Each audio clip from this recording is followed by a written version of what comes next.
That was John Lennon's imagining a world without God being a much better place. Now, John Lennon should not be confused for the speaker tonight, who is called John Lennox, okay, just to make that absolutely clear. Hello, I'm Professor Daniel Chua.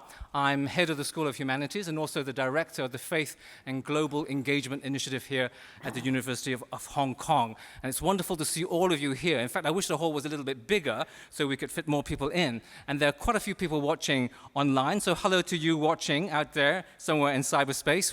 Welcome from Look You Hall. So it's a pleasure to welcome all of you, and it's a pleasure to invite all of you to switch off your mobile phones and to switch on your brain for tonight's lecture, which I'm sure will be both riveting and relevant on the question of the relevance of God for the modern world. Now, in a recent survey of Hong Kong U students, over 50%, the majority of you, believe that God is relevant. In fact, you even believe that God is good for the world. The world is a better place with God.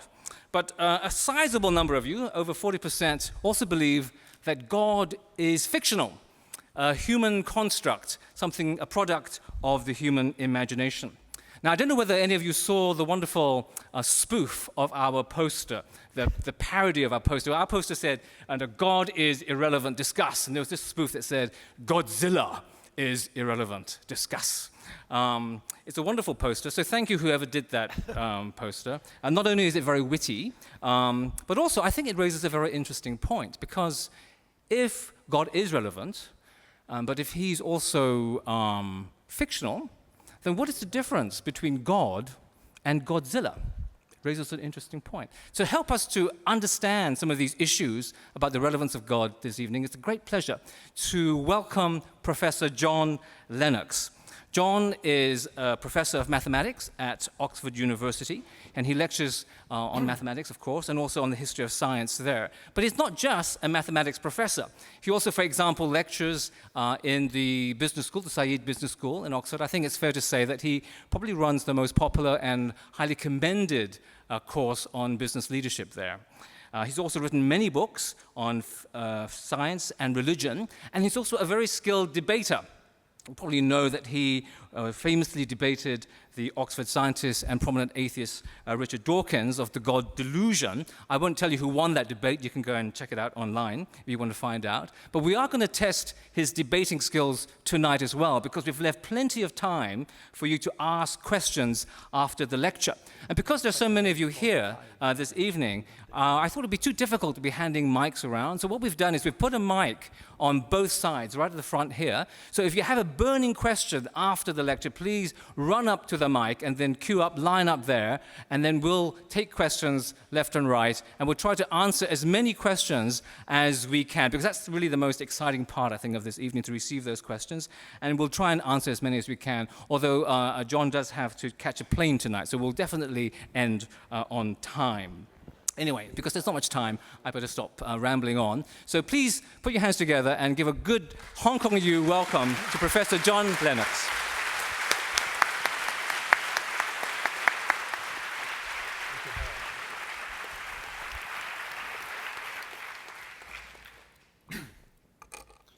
Well, ladies and gentlemen, let me thank you very much for inviting me to this distinguished university.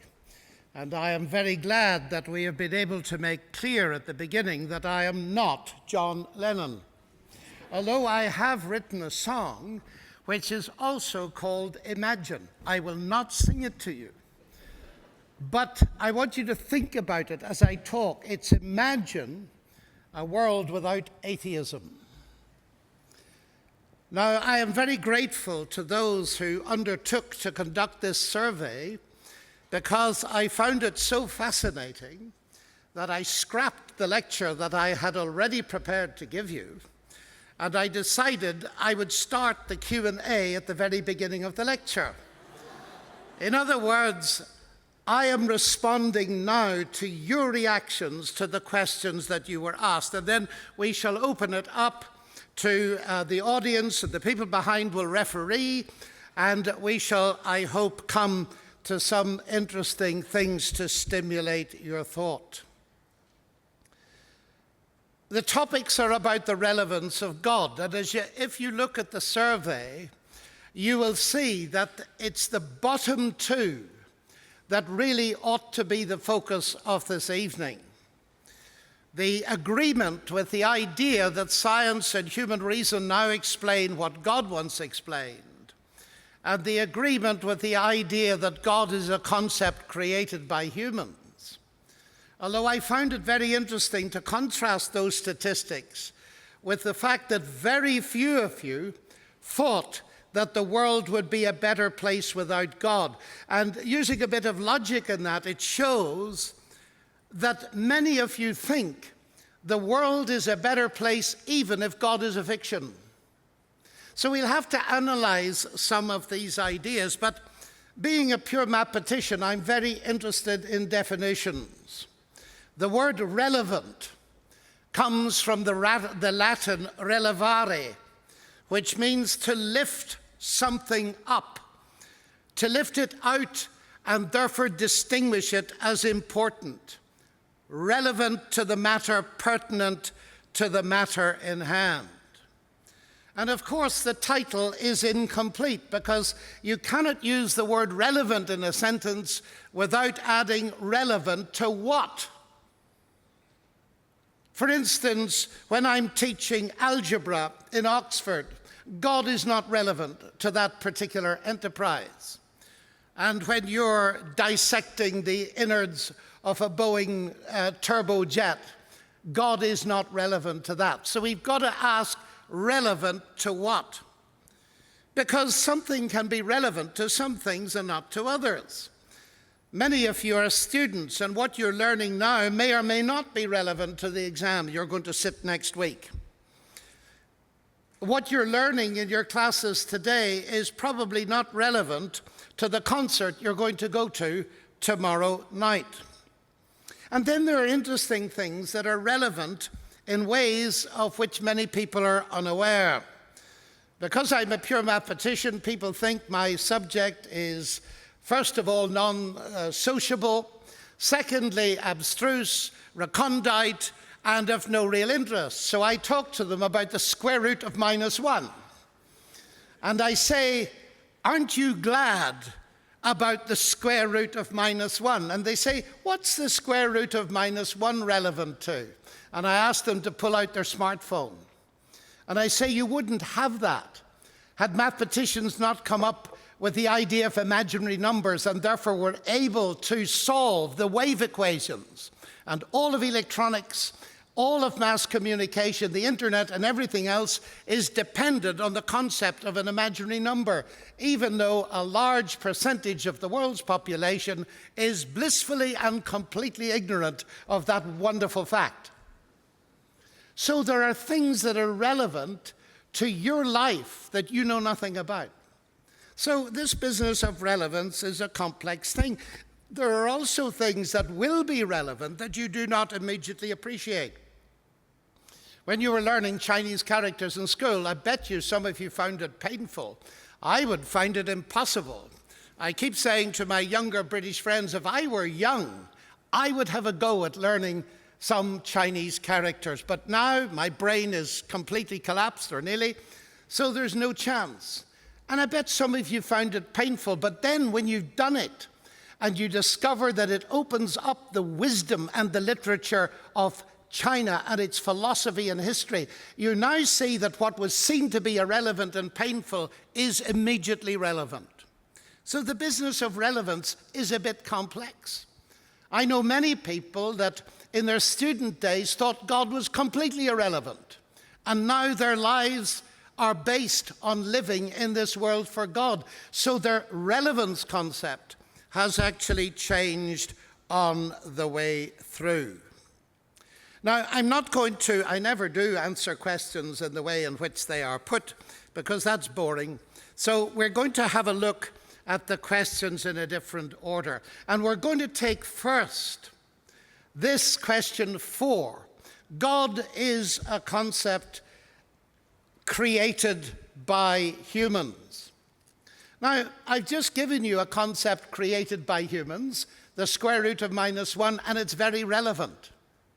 So the logic of the conclusion is actually not quite good, is it? Something is not necessarily irrelevant because it's created by humans. There are many things. I mean, I've come through Hong Kong. I've noticed a large number of very, very complex and tall buildings created by humans. The structure of those buildings is highly relevant to your safety as you walk along the streets below. So things created by humans can be enormously relevant. But when it comes to the question of God, the idea of God being a fiction and therefore relevant is not satisfactory, and in particular, it is not satisfactory to my antagonist, Professor Richard Dawkins. As you know, he's written a world best-selling book called The God Delusion. And he holds that because God is a fiction created by humans, belief in God, faith in God, is not only a delusion, but a pernicious delusion. That is a dangerous delusion.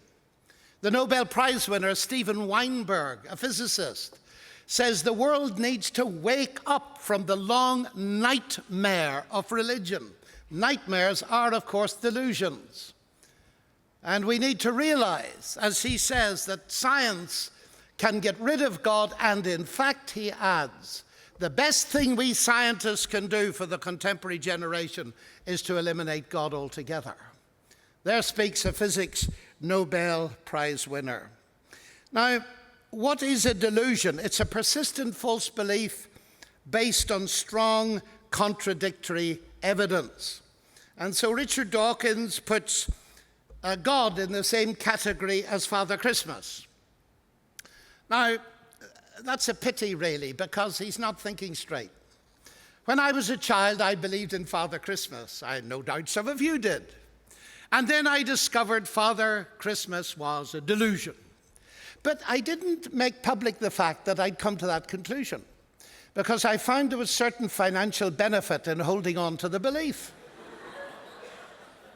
Now, I put it to you, ladies and gentlemen, have you ever met an adult who came to believe in Father Christmas? I haven't. I've met many adults who've come to believe in God. And Dawkins ought to be aware of that and not trivially put them into the same category. So we need to look just a little bit at this business. Of course, it goes back to Sigmund Freud. The idea that God is a delusion was something that he made popular, and it has perpetuated into the modern age. So let's have a look at it a little bit. Of course, if God does not exist, then we can reasonably put him into the category of delusion. And there's a recent bestseller has appeared in Germany by Manfred Lutz, who's a distinguished psychiatrist. The book is called Eine kleine Geschichte des Größten, a brief history of the great one, that is God. And Lutz is very interesting because he says this. He says, now, if there is no God, Freud can explain belief in God, and in my case, Christianity, as wish fulfillment. It's obvious I desire a father figure in the sky. I'm too weak to support myself, so I need to project my imagination into some kind of father figure in the sky. But then Lutz goes on, and he says, of course, if God does exist, the exact same Freudian argument shows you that atheism is a delusion, a projection of the idea that we do not wish to meet God. And his bottom line is very interesting. He says, as to the question whether God exists or not, Freud can give you no help, and neither can Jung or Frankl or any psychiatrists. You'll have to look elsewhere. So the Freudian argument works both ways, and it cancels itself out. There's a beautiful example of this in which I was involved. Stephen Hawking was asked what he thought of religion. And he said, religion is a fairy story for people afraid of the dark. And that appeared in The Guardian in London, and I was asked by The Times, I think, to make a comment. And I said, do you want a brief comment? Oh, they said, yes, please. So I said, atheism is a fairy story for people afraid of the light.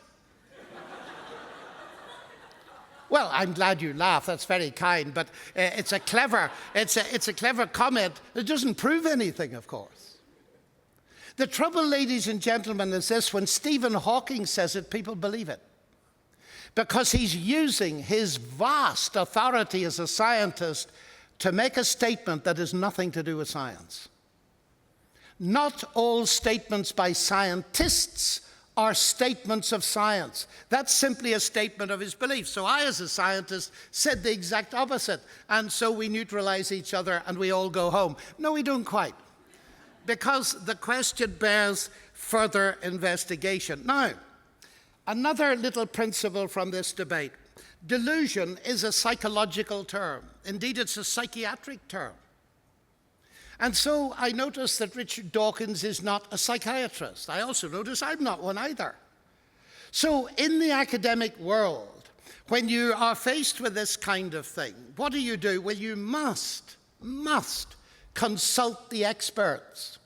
So I decided to consult the psychiatrists.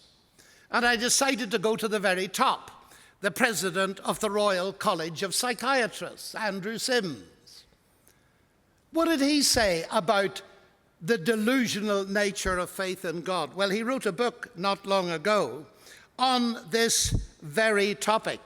And his conclusion is this: the statement that all religious belief is a delusion is both erroneous, that is false, and innately hostile. Now, that's what a psychiatrist says. Now, Dawkins claims to be scientific in this debate, but he hasn't consulted the experts, and that disqualifies his whole position. Because this is a top psychiatrist. It's actually much more interesting than that, because he also tells us about the evidence for the well-being and human flourishing that proceeds from believing in God. Now, that's very interesting, and it's related to question 2. The world is a better place without God. And I suspect that many of you will agree with what I'm about to say. Certainly the statistics show it. But in the world of epidemiology, and I come from a college in Oxford that's world famous for epidemiology. Its first warden discovered the link between lung cancer and smoking, and we know the effect that's had on the world. And studies have been done to see if there's any correlation between belief in God and well-being. That's a hard thing to define. And all these studies have been collected together in what is called a meta-study, a study of studies. And Andrew Sims points out the result of one of the biggest, as published in the American Journal of Public Health.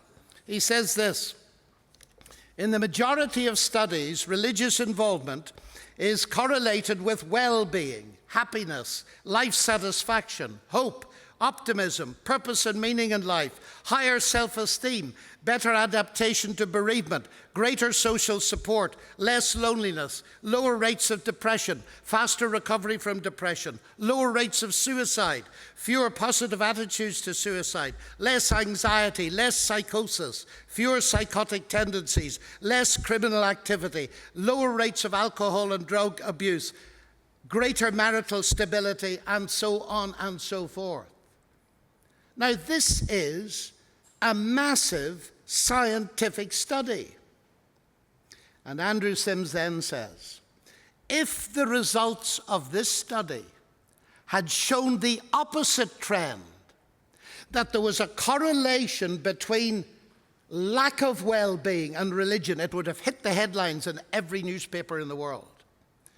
But because the correlation goes the other way, he says, and I quote, "This is the best kept secret of psychiatry."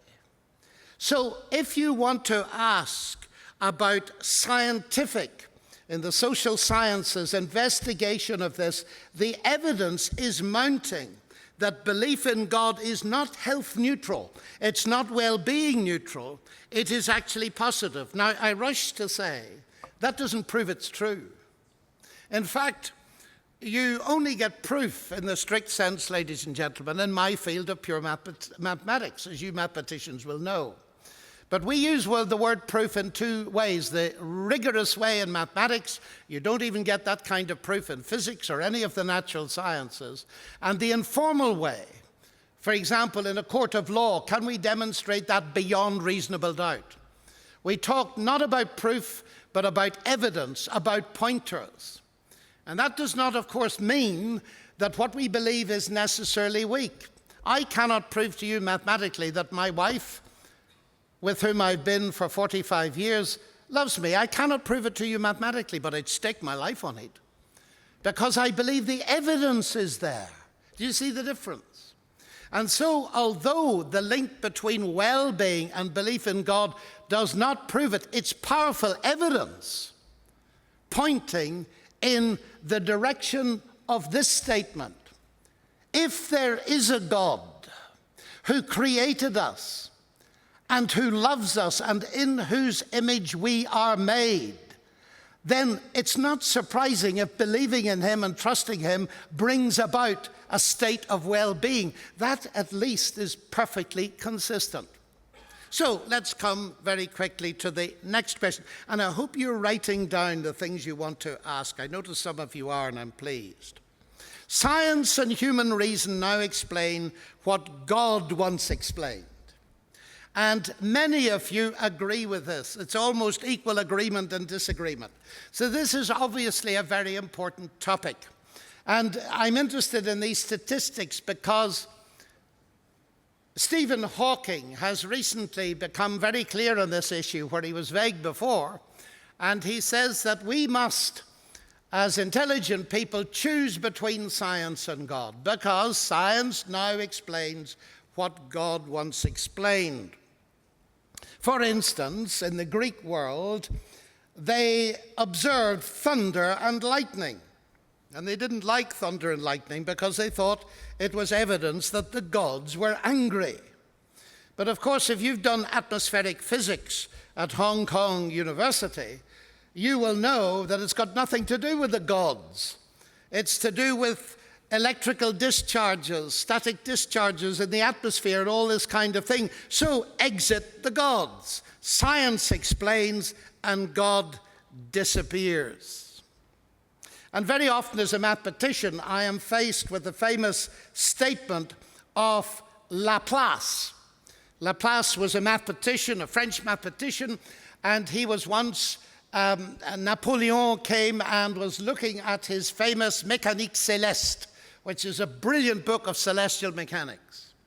And Napoleon looked learnedly at these calculations of the motions of ballistic missiles and said, "Where is God in your equations, Mr. Laplace?" And Laplace answered, "Je n'ai pas besoin de cette hypothèse." I don't need that hypothesis. And many people say to me, there it is, I don't need that hypothesis. But just a minute, Laplace was perfectly right. As I said to you at the beginning, when I'm talking about the way in which missiles move under gravity coming from Laplace, I don't talk about God either. Because the question was about how these ballistic missiles move. But if the question had been this, Mr. Laplace, how is it that there exists a universe which is describable by mathematical equations? The question would have been very different, wouldn't it? And the answer might have been different. You see, the relevance of God depends on the question being asked.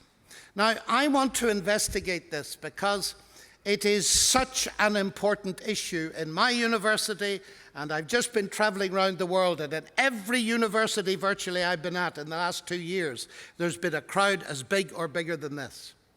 Because people are very interested in these topics. And they feel, because of the statements by Dawkins and Hawking and so on, that science and religion are in conflict. And we want to be scientists, we want to be regarded as intelligence, so let's forget about God. But that is completely false conceptually, and it ought to be obvious. Let's think about Stephen Hawking, the world's most famous living scientist. He has not yet won the Nobel Prize. I hope he does.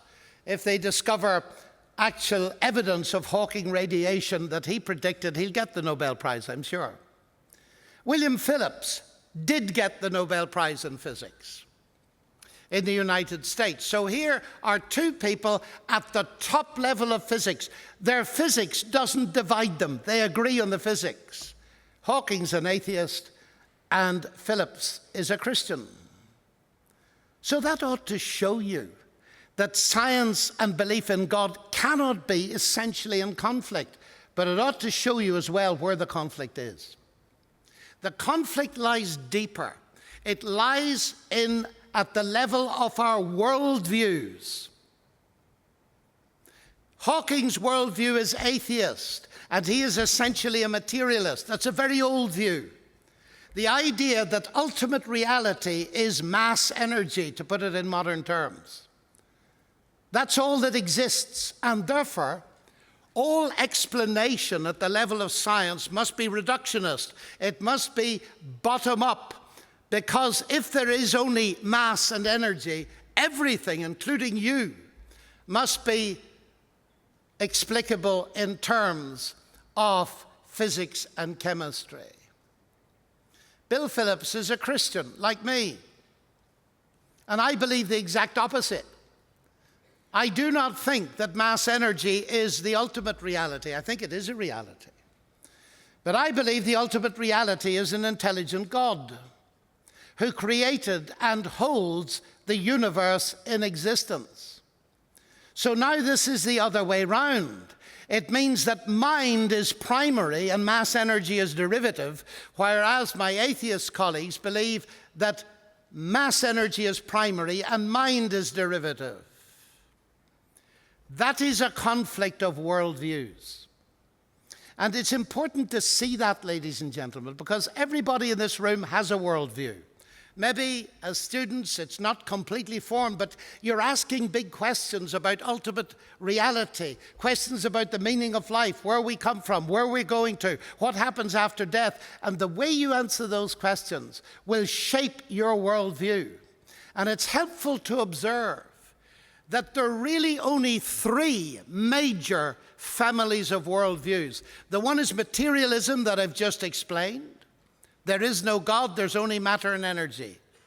The opposite worldview is theism, that believes there is a creator God who is distinct from his universe, but created it and upholds it. And the third worldview is pantheism.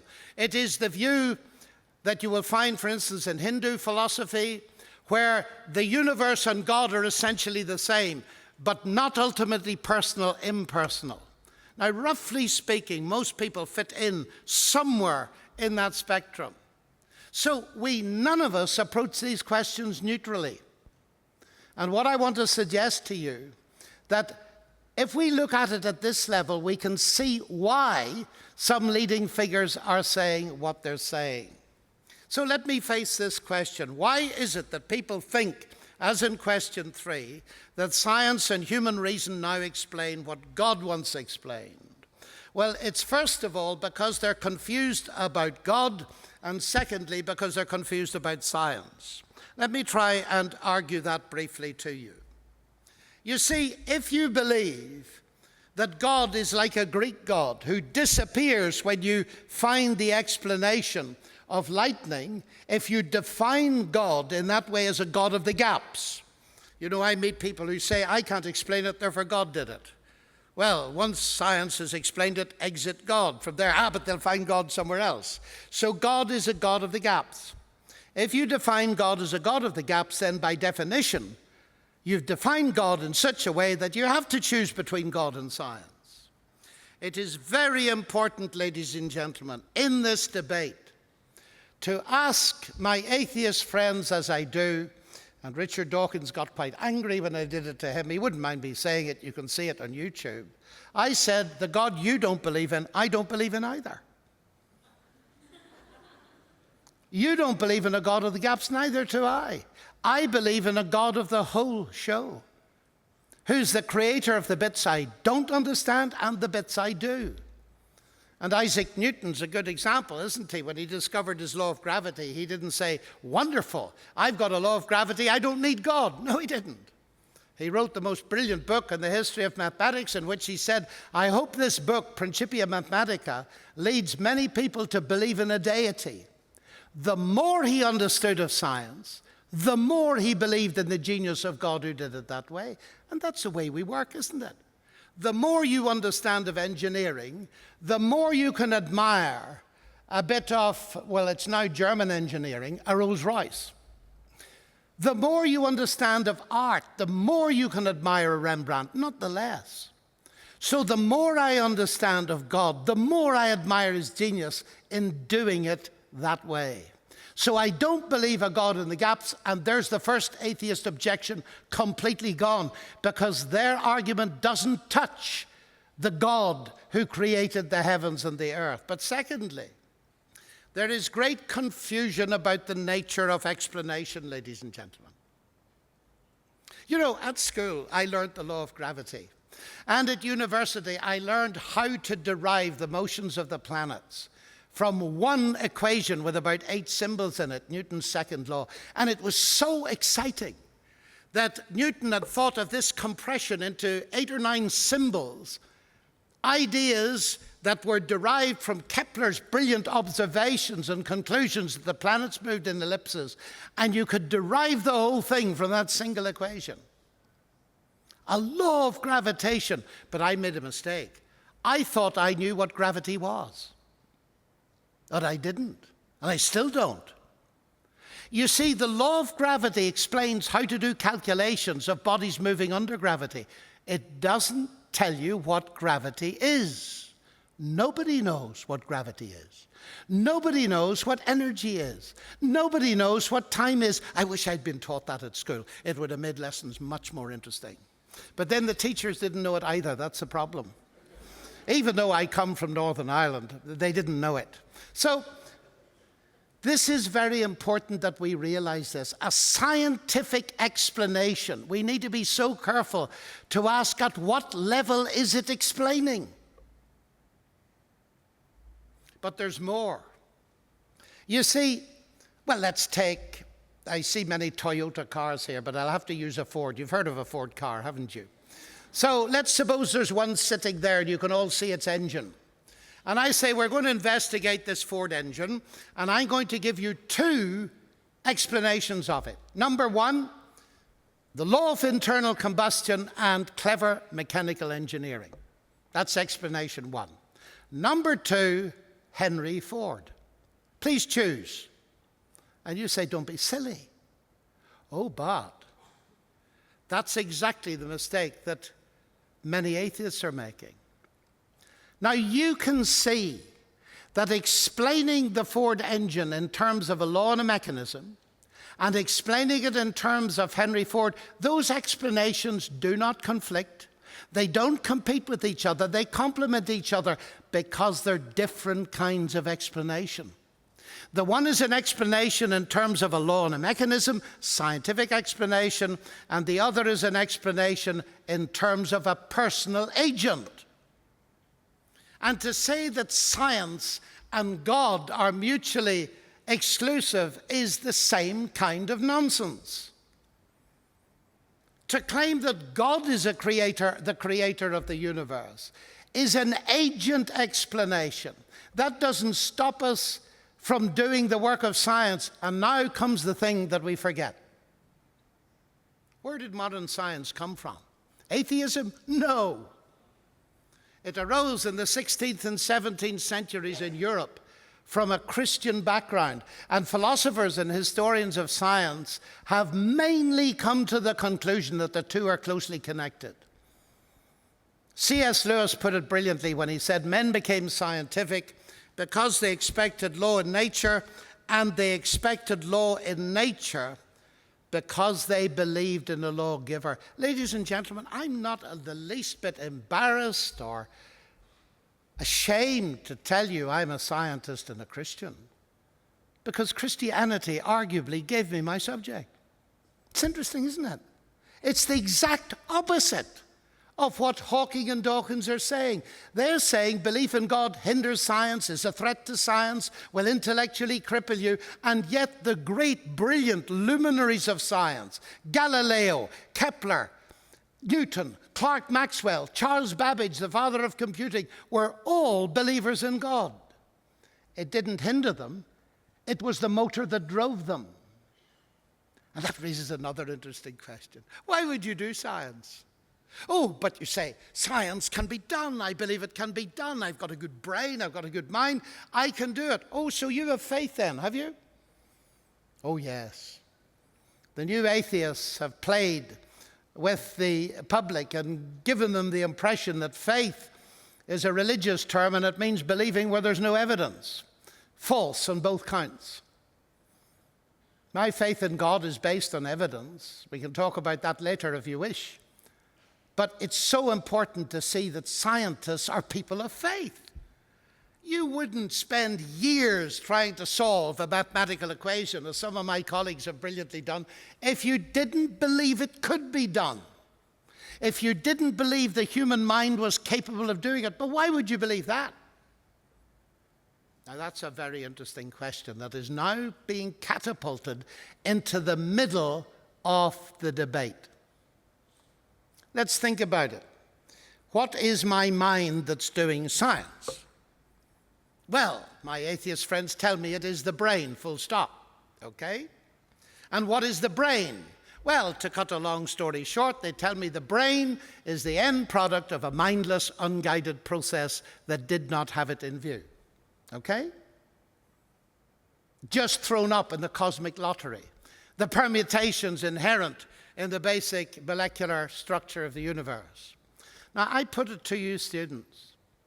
If you knew that your computer that you're going to use for your examinations tomorrow was the end product of a mindless, unguided process, would you trust it? Not for 1 second. Why do we trust this then? You see, here's the very interesting thing. These atheist friends of mine are arguing in the name of science that there's no God. But now when you remove God and take the atheist materialist view, you discover that you've removed a great deal more than God. You've removed the basis for science itself. That's a very interesting notion, isn't it? It's actually removed the confidence that I can have in my mind to do the science at all. That's the reason I reject it, ladies and gentlemen, because I love science. That argument has absolutely nothing to do with God.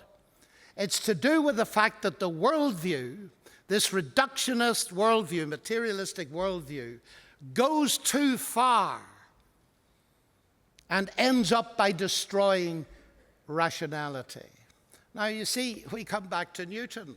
The reason that science burst onto the scene was because they did believe in God. They had a reason, at least in part, to trust their mind, because they believed whatever processes had come about to produce human beings, they believed that ultimately the source was an intelligent God, and he was the source of the universe out there. So it's not perhaps surprising that the human mind in here can understand a bit about the universe out there. That at least is consistent.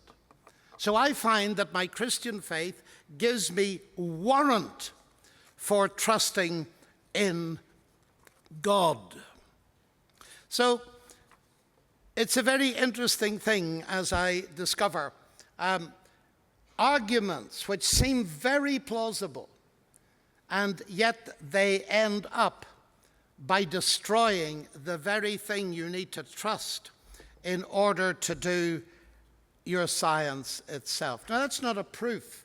It's simply a pointer. And it's my answer to the question that science and human reason now explain what God once explained.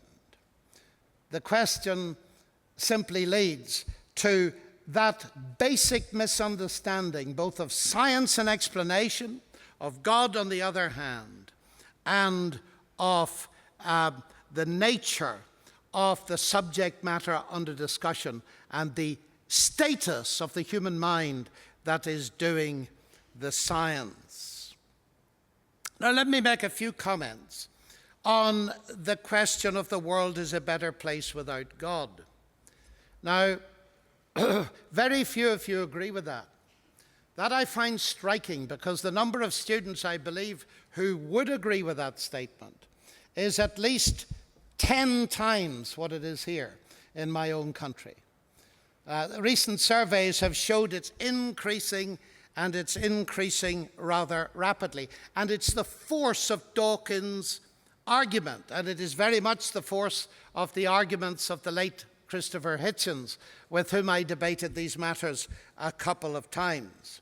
Dawkins actually says that faith in God is one of the world's great evils, comparable to the smallpox virus, but harder to eradicate. That's a fairly totalitarian statement.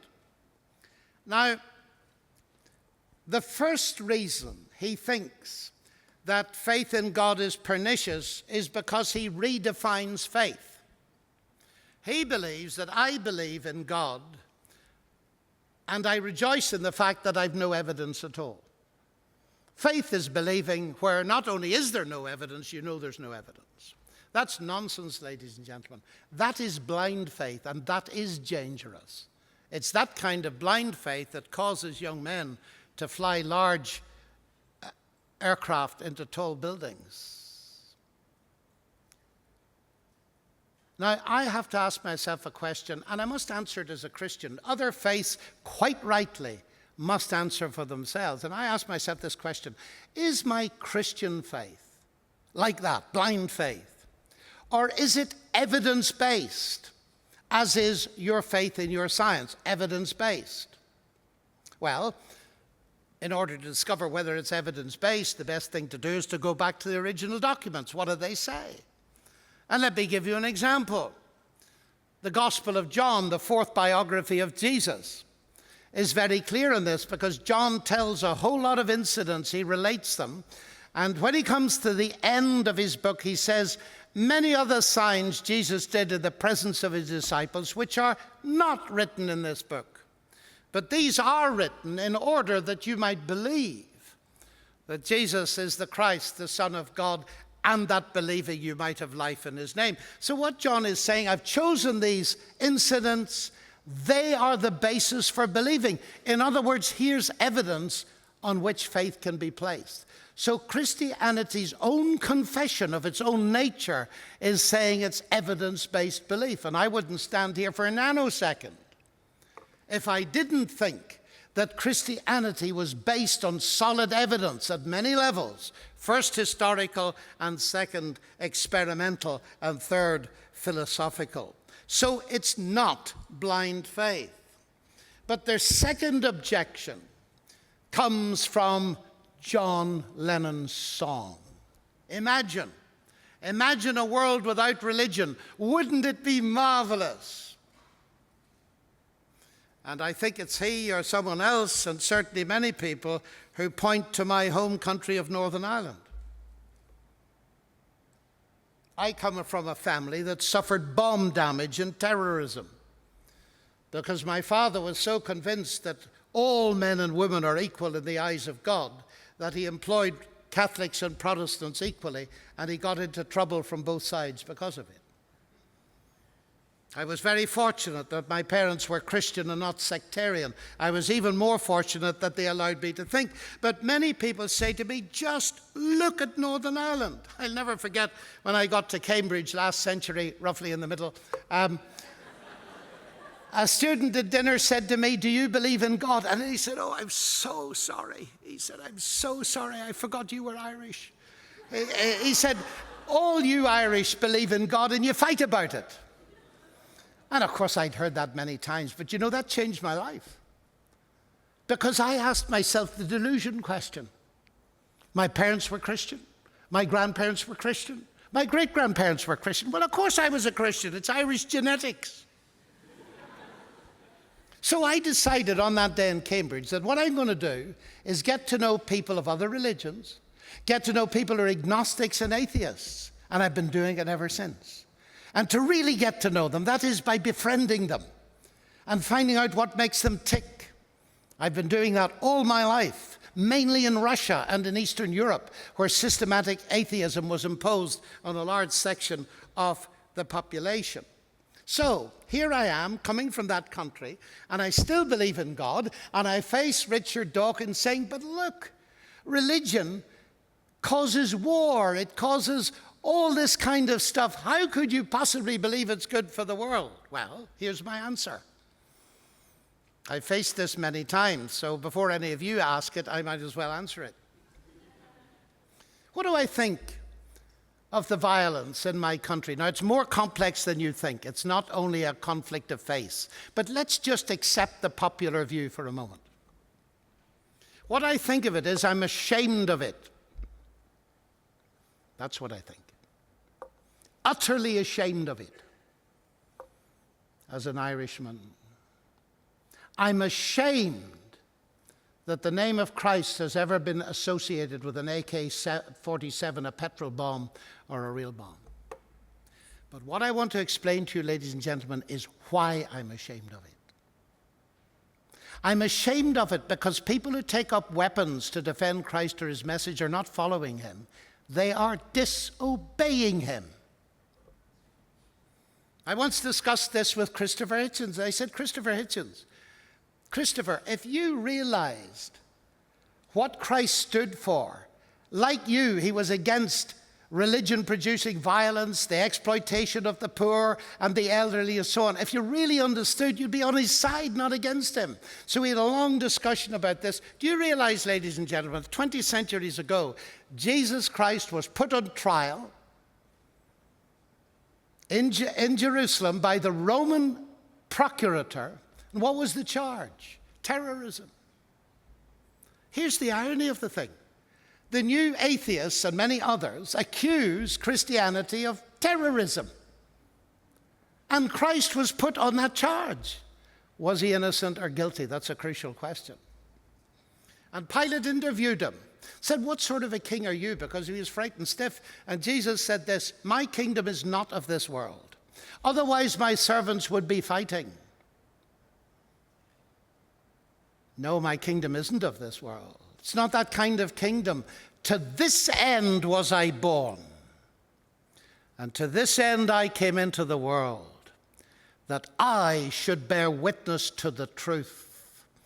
And Pilate said, perhaps not cynically, what is truth? And he went out and said that Christ was innocent. Ladies and gentlemen, isn't it clear from history that the one thing that you cannot do is impose truth by violence, especially if it's the truth about God's love for human beings, his sending, his coming into the world in the person of Christ, who died to take upon himself the sin of the world and to bring us forgiveness and peace with God and a new life. You can't impose that truth by pointing a gun at people. It's an absurdity. And so history's verdict is no. So my fellow countrymen who misguidedly took their guns and their weapons weren't following Christ. They were disobeying him. Now, the trouble with counterfeit money is this. Its existence assumes that the real stuff exists, but can make it harder to find. And it's true of many of my friends I discuss these things with, because they've been badly burned by a negative experience. They feel that they've encountered the real thing, and very gently one has to explain. But you see, the new atheists blame everything on God. But what about atheism? Imagine, sang John Lennon, a world without religion. But what about a world without atheism? The 20th century has been the bloodiest century in history, and I've been a lot of time in Siberia.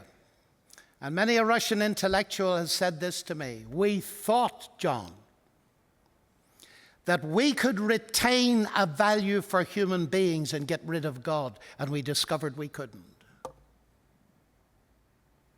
Now the thing gets very serious, ladies and gentlemen. How is it that Richard Dawkins, with his knowledge of the world, can say he cannot imagine an atheist bulldozing a cathedral like Chartres or Notre Dame? I gave a lecture at the Polish Academy of Sciences and they stopped me, and I could see that there was a lot of irritation in the room, and I stopped and said, "What's wrong?" They said, "Send him over to us."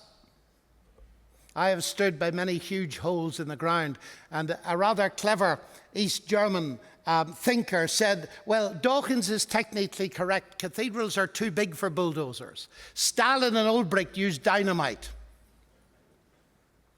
67,000 churches knocked to the ground, I think is the number." What about the record of atheism? Now, just as in the God delusion, there is no mention of the psychological evidence of the health-bringing properties of belief in God, also there's no evidence of the damage caused by atheism. It's all caused by religion. Now, of course, there has been damage caused by religion. I've just given you an example of it. But we must retain a sense of proportion. And it seems to me the God delusion is not serious when it comes to that question. The other thing is this, and it's the final thing. We've asked questions about the relevance of God. I believe that God exists and is real. And the question I ask, actually, and you'll allow me to ask a question, is what relevance have I got to God?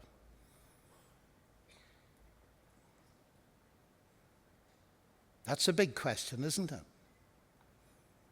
What are you as a human being? Are you simply the byproduct of the cosmic process that has no mind and no purpose? Or are you made in the image of God? Let me simply tell you what that means. If this is true that you are made in the image of God, that means you have got infinite value. You're not just another species. You've got infinite worth. And I don't know anyone in the world, I've never met anyone who is honest that's not interested in their own value and relevance. We've been talking about the relevance of God, but now we've got to talk about what relevance have I got, tiny little me, in this vast sea of humanity. Have I got any relevance? That's a different matter, isn't it? It's one of the reasons, ladies and gentlemen, I am a Christian. My relevance to God starts by the fact that God has created me in his image, and that gives me a tremendous dignity. Just think what the world would be like if we all believed that about each other. That every person I meet is made in the image of God. I would be very careful how I treated you if I believed that, wouldn't I? And you'd be careful how you treated me. Anybody can see the relevance of that belief. It's a magnificent idea because it empowers the poor as well as the rich. It empowers the intellectually gifted as well as the less intellectually gifted. It empowers people who've got maybe something wrong with their psychology or their health. I was asked the question today in Hong Kong PolyU, why are we here? And my straight answer to the question was because God wanted us to be. And I reminded them, I've got 3 children and 7 grandchildren, and one of the saddest things is when children come home and say, "Daddy, they didn't want me." Perhaps you've known that as a student or even a grown-up, feeling that exclusion from the inner ring. They don't want me. What sort of a God is this that we're told about? Who wants me to be? And the final point, of course, and you can ask me about it if you want to know more, is that God, who is my creator, doesn't leave me simply like that. Because, ladies and gentlemen, I must confess to you, I'm not perfect. I haven't kept even my own standards, let alone God's standards. I believe in justice. I'd love to see justice. But what justice is going to say to me is another matter. And here is the wonderful thing, but it's a story for another time, that God is not only a God of justice, but a God of love. And the heart of the Christian story is that the Word, the God who created the universe, became human. And that he died. And that great mystery of his death and resurrection opens up vast possibilities, because of course it proves instantly that death is not the end. And according to the New Testament, it establishes the fact that when Christ died, he did something that opens up the way for you and me, through trusting him, to experience that peace with God, that forgiveness that I mentioned before. But as I say, it's a subject perhaps for questions or another time. Thank you very much, ladies and gentlemen.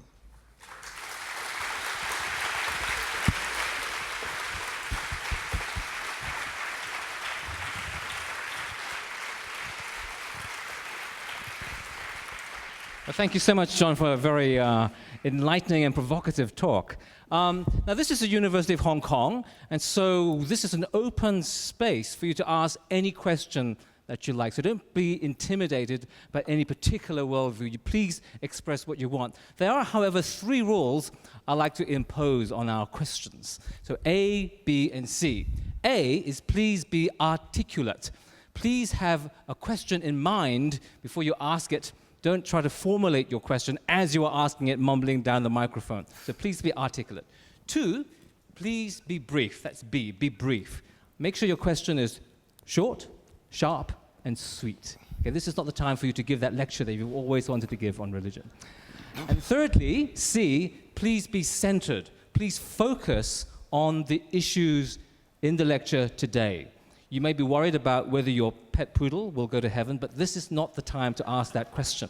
Okay, please be centered on the issues today. So if you have a question, please come up there. There's a mic on both sides, actually. So please come, and then we'll take some questions, and then we'll answer several at a time. So what I'm going to do is this. I'm going to collect a number of questions before I comment on any of them. And there's a reason for that. In an audience like this, I know that everybody is interested in other people's questions. And so we're going to collect some so that you and I can sense where the weight of the questions is in the room. So you go first and make it quick, and I'll write it down, and we go straight to the next person. Thank you. Thank you, Professor Lennox. Thank you for talking about frames of reference and how they really affect how we look at things. My question has to do with when you were talking about the evidence that theology is sort of the base and the queen of sciences and forms all the other sciences. Coming from Asia, how would you place that argument, since you can make a fairly clear argument that a lot of scientific discovery in China did not come from a Christian perspective? Thank you.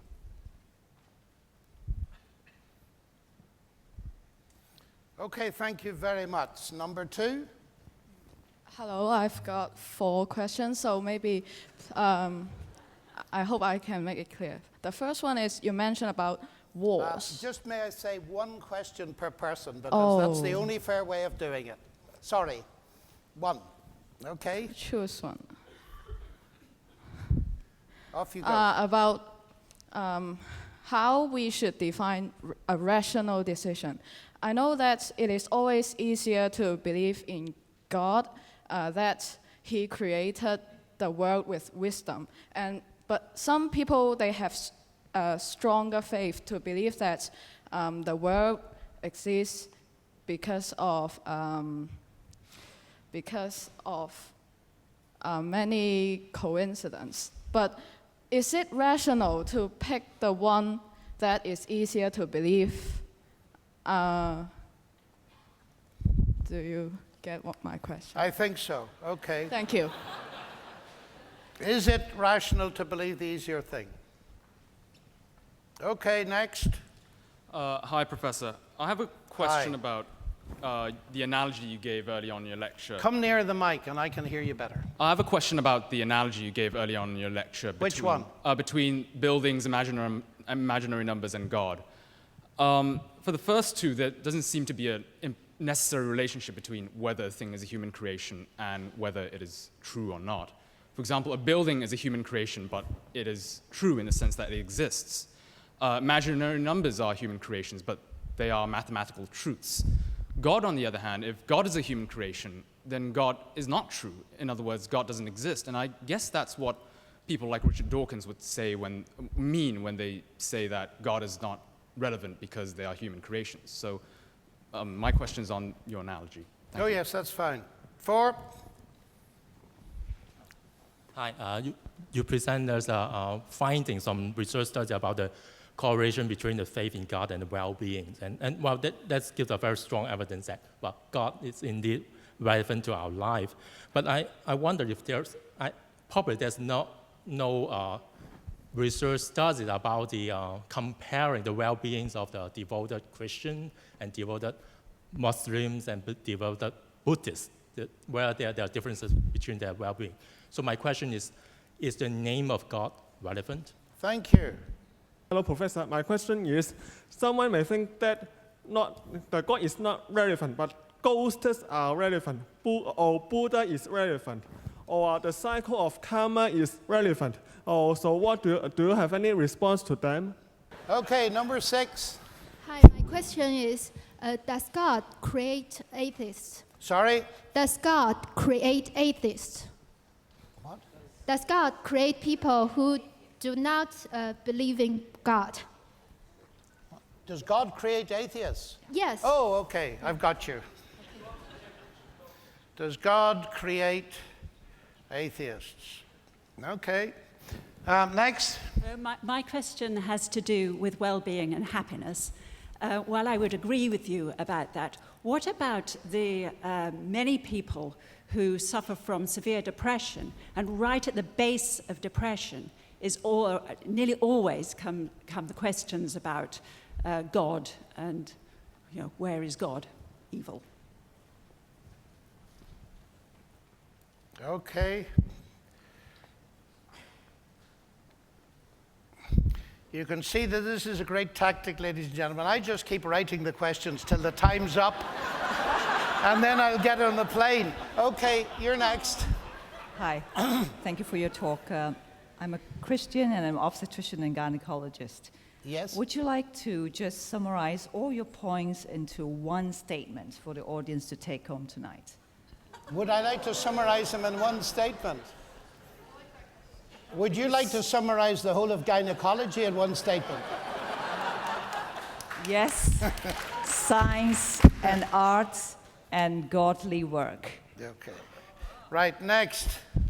Okay, thank you. Thanks a lot, Professor Lennox. And since you mentioned about Greek gods, Hindi gods, and different gods in in your speech, so I was wondering what's your view of, and as a Christian, what our view should be towards other religion and their understanding of God. Okay. Thank you. Thanks for your talk, Professor. My question is that... Just a second. Is God relevant to creatures other than human beings? So, in another way, if all humans disappears in a day, all humanity disappears one day, so would God be relevant?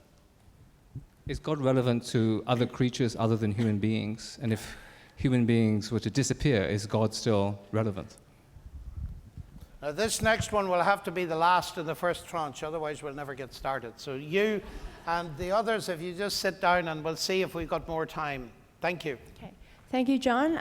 My question is about what you said, that your faith is evidence-based. And first, I would like to know what faith means in terms of a universal understanding, and also, disregard any kind of religion, but what faith is, and as well as the evidence. I want to know your personal evidence. Thank you.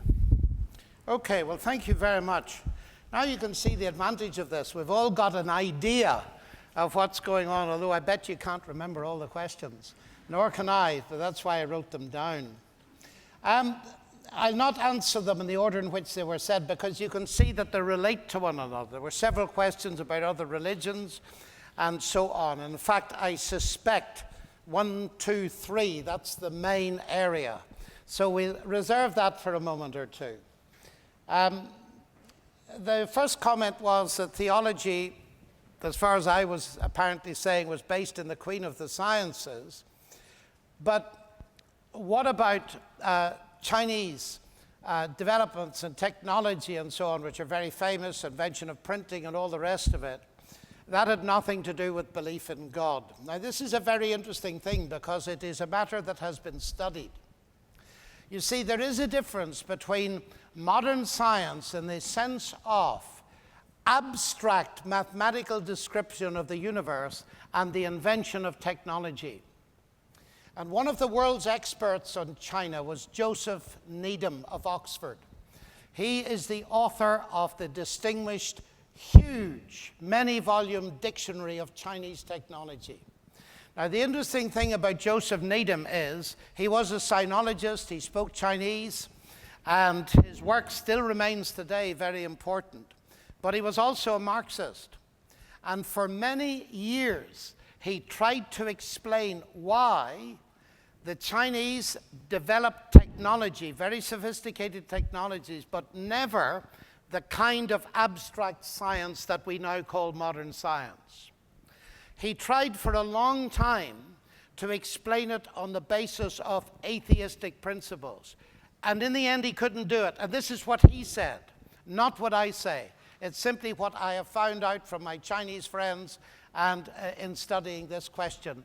And it's this: Needham says, I can only think that the difference lies in the fact that Chinese thinking lacked the central idea of a creator, one creator who created the universe according to rational laws. Now, that's what an expert on China and in the language says, and you must do with that what you will. I don't know enough. I wish I knew more.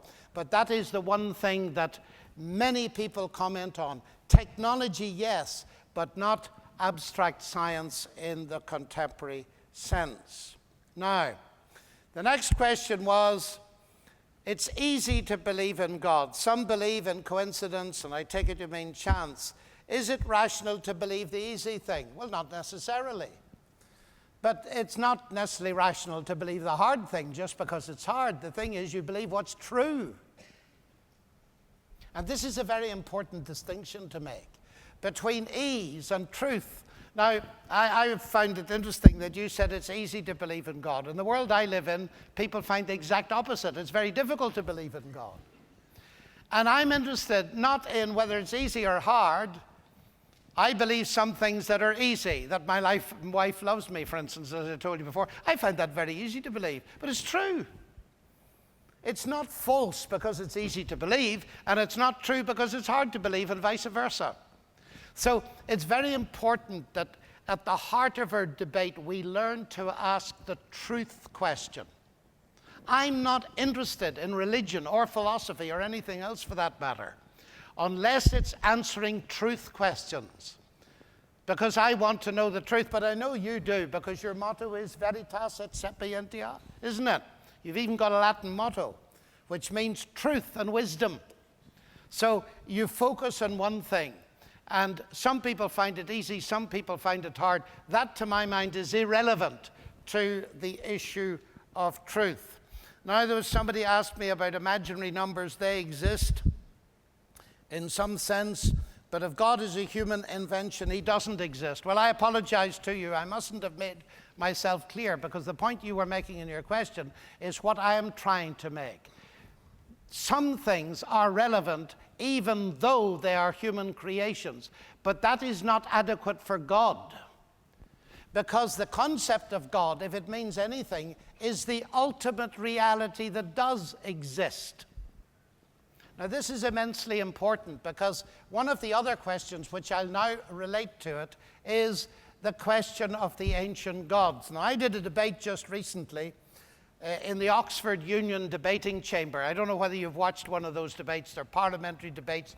We all dress up in dinner suits, and we're very polite to each other, or we try to be. And on my side were a couple of Christians, including Christopher Hitchens' brother, and facing me was an atheist professor of philosophy and two other atheists, and sitting in between them was Richard Dawkins, who said he didn't want to participate, but he wanted to come. So to my amazement, one of the major arguments of the evening coming from the atheist side was this. Pointing at me, one of them said, "You are an atheist with respect to Zeus." And I nodded, "Yes, I'm an Zeusist." And he said, "Moreover, you are an atheist with respect to Artemis." "Yes, I'm an Artemist."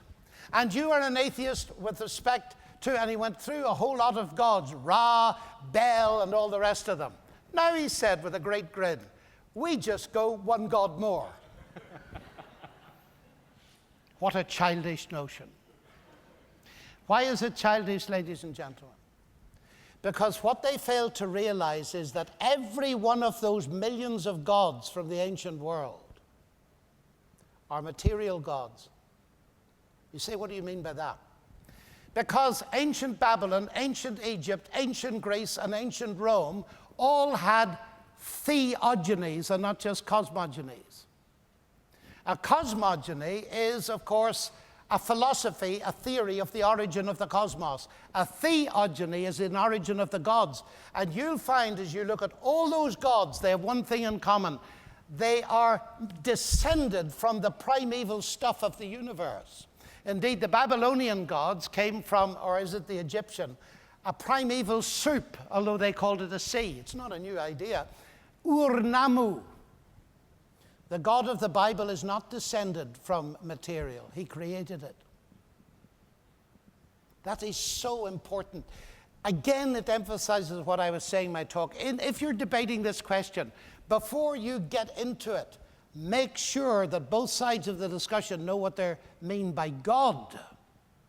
Werner Jaeger, the distinguished Oxford expert on this, wrote a book on the gods of the Greeks and the Babylonians that is actually something I'm very interested in. And he said the Greek gods are stationed within the universe. They descended from it. The Hebrew God created the universe. They are not to be put in the same line of business. Does God create atheists? Of course he does. They're delightful people, most of them. I count many of them, and I'm proud to count them among my friends, as, might I say, I'm proud to count people of many different religions, Buddhist, Confucian, Muslim, Jewish, as my friends. Of course I am. Why? Because they're all made in the image of God from where I sit. You see, if I believe this stuff at all, I've got to be consistent with it. I've got to apply it. I'll tell you something more. Some of my atheist friends can put me to shame.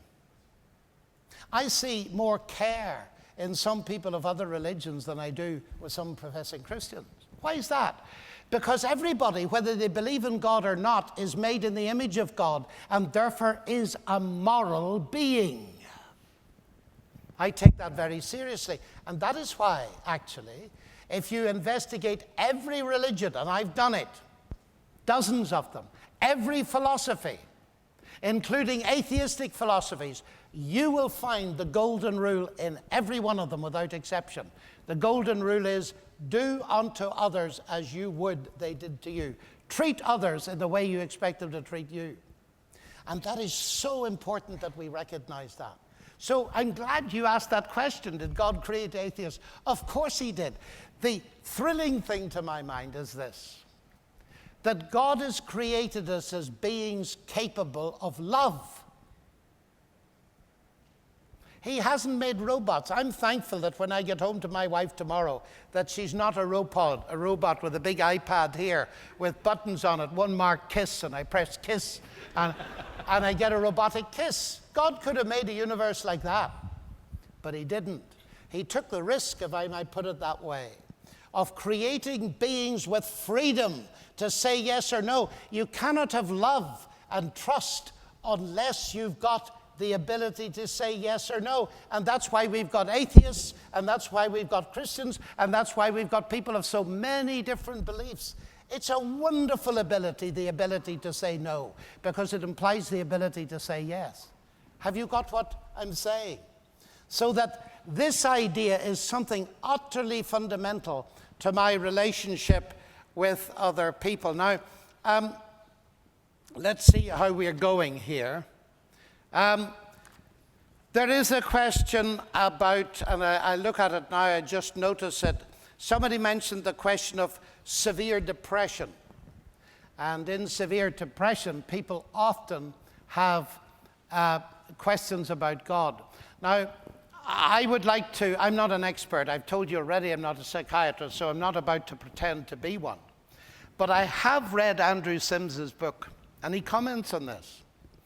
And he says that people that talk about God being a delusion should have thought twice before they wrote that. Because delusion is always a word tinged with psychiatric illness. And he says that sounds very hostile and very cruel to people with psychiatric problems, maybe depression, for whom their faith in God is one of the central anchors of their personality. And Sims develops that. So that is really my only comment on this. Of course, people have delusions about God. They've got false ideas about God. People in their perfectly right mind have false ideas about God. The answer is not to get rid of God, it's to get the right ideas about God. Because if, as I believe, God created the human mind and its psychology and all its complications, trusting God is not going to make you any worse psychologically than not trusting him. But this is a very sensitive area. And I would agree with Andrew Sims that calling a book The God Delusion was a very unwise and, in fact, an unkind thing to do. Because I do know many people in this situation who faith in God is very real to them. But I recommend that book to you. Now, I was asked to summarize the whole thing in one statement, and I can no more do it than my questioner can do in the field of gynecology. That's the trouble, really, is we always want one-liners, don't we? And I can understand the question, what's the key message here? But when you came to Hong Kong University, you don't expect to sum up all your studies in one statement, do you?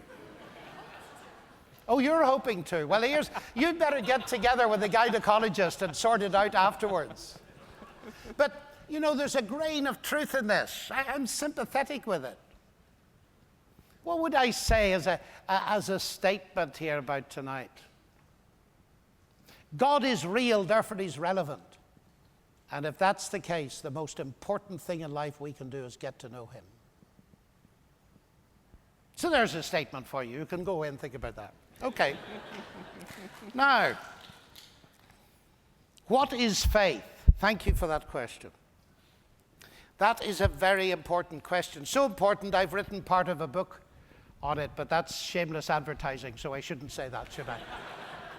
I've written a book just recently called Gunning for God. As a Northern Irishman, that's a very good title. Gunning for God. And it really is about people that use guns to attack God and people who use guns to defend God, and they're both wrong. But in it, I raise this question of what is faith? Because there's so much confusion in the world. Even, I discover, among believers in God. Some think that faith is something that just zaps you from the sky. Others think it's believing where there's no evidence. But I think we all know what faith means as a result of the financial crisis. We thought we could trust the bankers, didn't we? We thought we could have faith in them. Now, I have some wonderful friends who are bankers, so don't feel insulted at all. We need our bankers. But you know what happened? Once the trust was gone, the faith was gone, the markets froze. because there was no evidence base to get them going again. Isn't that right? And they only came back into function very slowly as evidence was given that people were more liquid and so on and so forth. Everybody understands, because we're all affected by it, in our pockets mainly, what evidence-based faith means. The problem with the new atheists is they're constantly saying it's a religious word. It's an ordinary word. It comes from the Latin fides, which means trust, loyalty. And in life, you do not trust facts or people without evidence. Otherwise, you're a fool. Isn't that true? A child will have reasons for trusting its friends and its parents. When I go to ask for a bank loan, the bank manager doesn't say, of course you're going to have $1 million Hong Kong dollars, no problem. No, he says, where's the evidence? Where's the equity that I can trust you with this money? All of our human interactions are based on trust, and the depth of the trust is proportional to the evidence that's behind it. Isn't that true? It's exactly the same in the Bible. But the difference comes here. It's not a real difference. It's just that trusting facts and trusting people are slightly different things. Now, when I first met the lady who became my wife, I took in evidence about her through my eyes. It usually happens that way unless you're blind. I saw her, and that was a lot of evidence. In fact, it was extremely powerful evidence. I couldn't take my eyes off her, but that's another story. And then I took evidence through my ears. She started to talk to me. What a wondrous thing is this, that she'll talk to me. And then all kinds of other bits of evidence built up over the years. And because I'm a mathematician and like to know the end from the beginning, I took far too long to make my mind up. So 7 years after this, I asked her to marry me. Now, when I asked her to marry me, did I know everything about her? No. Did she know everything about me? No. But I knew enough to ask her to marry me. In other words, I didn't know everything. In one sense, I was stepping into a partial unknown, but not a complete unknown. Now, this is one of the best analogies for what it means to trust God. Because God is not a theory, ladies and gentlemen, if what I'm saying is true. He's a person. And God has revealed himself in the person of Christ, a human. We're humans, we can understand humans. So I first hear about him. I read about him. And the evidence is cumulative. It builds up until one comes to the point where I'm challenged by God through Christ. Do you believe that I am the Son of God, the Savior of the world? And I make up my mind on the basis of the evidence, and some of it is the evidence of experience. Of course it is. So that is what I think faith is. It's the exact opposite of blind faith. So I'm now going to come to the last question. And I hope you don't mind that, because I've been very busy for the last few days. I got a plane to catch tonight, and I want to at least to have something intelligent to say to my wife at breakfast tomorrow. So I want to come to this last question, which was asked in 3 different versions. And that is, what do I feel, or what do I think, rather, about the different religions in the world? If religion contributes to well-being, and that has been tested in over several religions, the tests weren't particularly confined to Christianity, does it really matter? There are all kinds of religions in the world, so why don't we just pick and mix?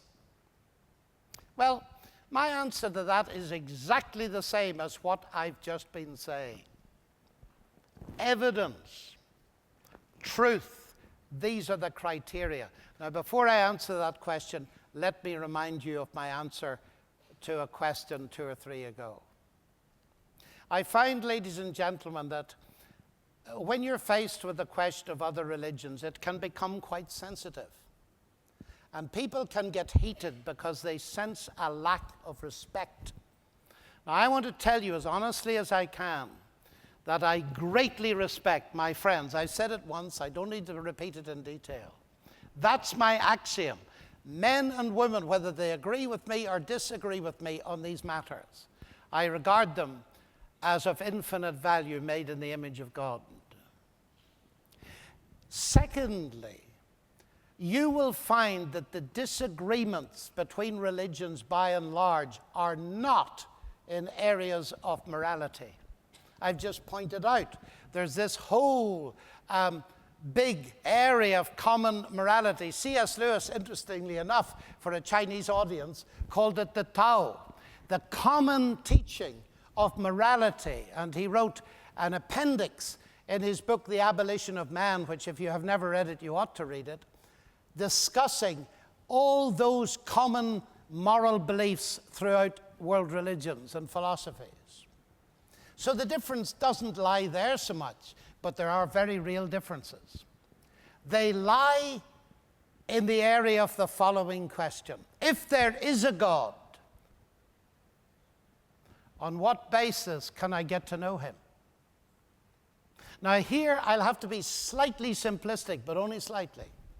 What I discover in studying various religions and philosophies, and even some versions of Christianity, is that religions are very like Hong Kong U. You've got to get into the university, haven't you here? Do you have an entrance exam? Yes, and you some sort of ceremony, and you're in Hong Kong U. Good for you. And you're on the way. Now, Hong Kong U is many ways. Some of them are called physics, and others called chemistry, mathematics, applied basket weaving, and all the other things that you do in a sensible university. Now, there are wonderful professors like Professor Chua. They're there to help you and teach you. But every student who's on the way, trying to keep on the way, listen to the teaching, is hoping to get a degree. All right? Just like a religion. There's some kind of entrance ceremony. You get in, and then there are priests and gurus and people who teach you and help you and encourage you. And the way tends to be a wavy line. One day you're up, one day you're down. That's true of students as well, isn't it? You go up and down, but you know at the end, and you can see it getting nearer and nearer, there are the final examinations. Oh, wow. Judgment Day, yes? Now, the interesting thing is this. Professor Chua, as you see, is a delightful man. He would love you to get through that final exam. Isn't that correct? Absolutely. Absolutely. He'll do everything to help you get through that final exam, but he can't guarantee that you're going to. Because the whole system in Hong Kong U, quite correctly, is based on merit, isn't it? It's a merit system. And you have to satisfy the examiners. So the one thing you cannot be sure of, I'm sorry to tell you this, but you can't be sure of as you sit there, is whether or not you'll be accepted by the authorities at the end and get a university degree. Now, many people think religion's like that. In fact, I've asked the representatives of almost every religion in the world, and they say, that's more or less it. You try to follow the teaching, we help you to follow the teaching, and then we hope that one day you will so satisfy the requirements of God or whatever that you will be accepted. But it's a principle of merit, so that by definition, you cannot know now whether you'll be accepted in the future. To do that would be arrogance beyond belief. As we know, when students come along and say, I'm going to get a first, and we look at them and remember what sort of homework they put in past week, and we try to deflate them a little bit. Now, the main reason I'm a Christian, ladies and gentlemen, is Christianity isn't like that. Dramatically isn't like that. Because you see, as I look at the final judgment, I know, now I'm going to be very honest, this is a personal question in a way, and if you don't like personal answers, just go to sleep for a little while. because I'm going to give you a personal answer, as if I was just sitting with you in a room. I'm not a perfect human being. I know the rules. I haven't kept them. And I know that if I stand before God in any meaningful conception of the word God, that I'm going to come short. And that ultimately my sin and my failure will separate me from God. I know that. So how can I gain acceptance? Now here is what, and I must be honest because you asked me the question, what to my mind is the genius of the message of Christianity. God takes the initiative and comes to me. He comes into the world, and Christ claims his name is Jesus. I wonder, do you know what that means? It means Savior. You shall call his name Jesus because he shall save his people from their sins. And the great mystery, but the great fact is this, that when Jesus died on the cross, he took John Lennox's sin on himself. Sin is a serious thing. We pretend it isn't. It causes death. We ought to know that from the multi-millions of people who have died in the world as a result of immoral behavior. We can see that. And I understand that enough to know that if God judged me and condemned me, I would have nothing to say. And the wonder of it is that God loved me enough to send his Son into the world to die for me, so that if I trust him, he's going to be the judge. And if the judge says to me, you're forgiven, I would be a fool not to believe the judge. I remember speaking to one of the world's most powerful judges who was a member of another religion, and I spent 3 hours in a train. And he asked me, what is the difference between you and me? And I got explaining this to him. I said, Mr. Judge, Monsieur le Juge, because we were speaking French. I said, if I came to you and you declared me free in your court, would I be right to believe you? Would I be right to believe you? And he got really angry. He says, right to believe me? He said, I am the highest judge. If I say you're free, you're free. And I said, that's exactly, sir, what I believe about Jesus Christ. He's going to be the judge of all the world. He says I'm free. Monsieur le Juge, should I believe him? I'll never forget what he said. He said, there is a vast difference, he said. I am trying to please God to gain acceptance. You claim you have the acceptance. And then suddenly he said, I got it. I said, what have you got? He said, it all depends on who you think Jesus really is. I said, exactly.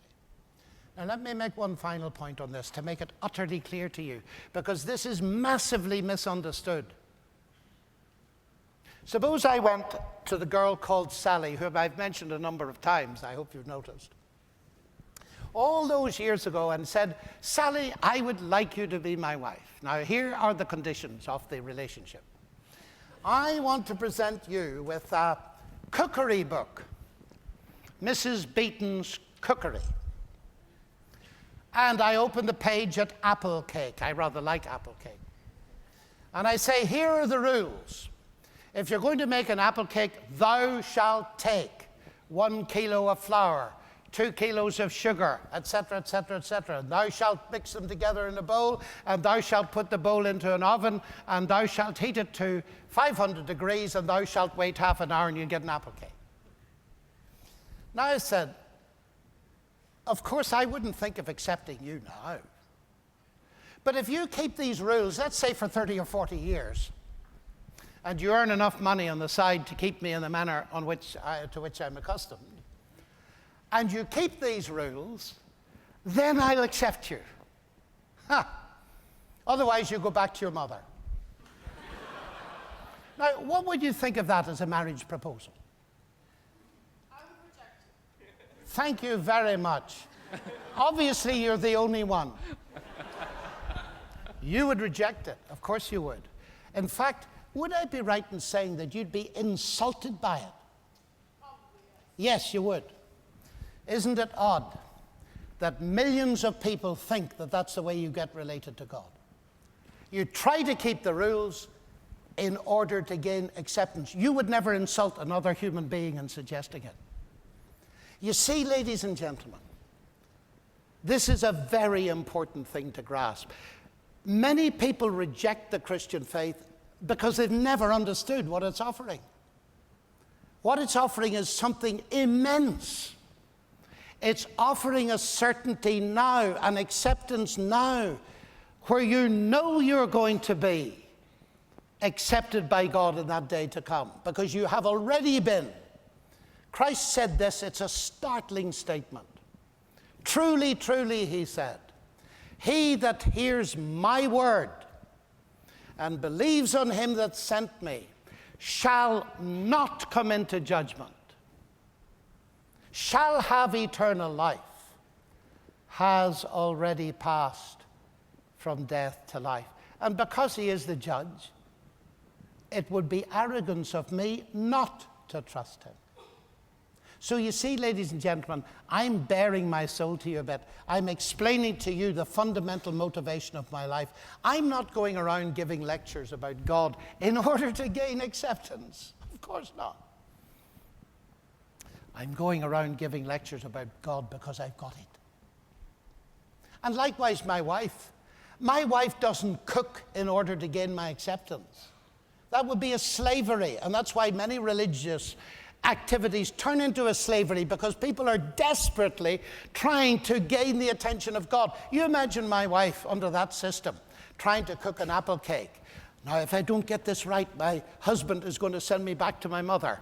Ooh, I better get it right. So she gets so steamed up that she can't see, and she turns the oven up to 3,000 degrees centigrade. And out comes a burnt offering.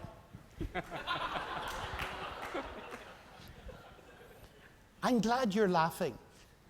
I hope you see the point I'm making, because it's so profound. That's what many people think religion is. And that's why it's turned into a slavery, and that's often why they reject it completely. But to discover that God is prepared to accept you as you are, that's a different matter altogether. So that's my answer to those questions. I have the greatest respect. But in the end, I'm convinced that Christianity is true, because it rings true at this level. And it gives me a peace and a forgiveness that I discover nowhere else. So that means this: Christianity, Christ competes with no other religion. You say, what do you mean by that? I mean this: because he offers me something that I find nowhere else. Thanks very much for being such a good audience. Good night. Thank you so much, John. Thank you. Thank you all for coming.